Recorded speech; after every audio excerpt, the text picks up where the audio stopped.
Дауыссыз дыбыстар. 4-ші сабақ. Н дыбысы. Найзағай, молния. Наубайхана, пекарня. Нан, хлеб. Н, ың дыбысы. Заң, закон. Аңшы, охотник. Ан, дикое животное. Ан идет только в середине слов. П дыбысы.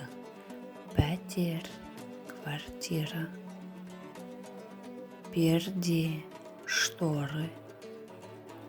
Пима, валенки. Р дыбысы.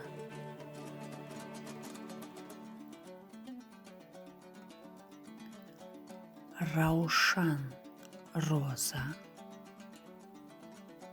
Арба, тележка.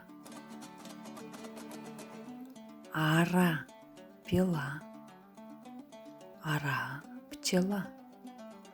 Радио, радио. Р. С дыбысы. Сиыр, корова. Сүт, молоко. Сағат, часы или время. С дыбысы. Т дыбысы. Түлкі, лиса.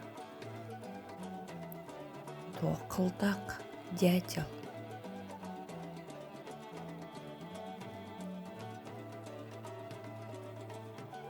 Түйе, верблюд.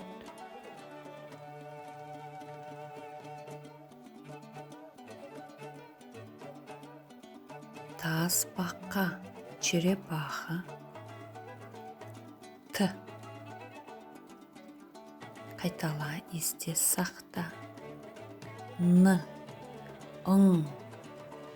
П, Р, С, Т. На букву «ың» никакое слово не начинается. Сау болыңыздар.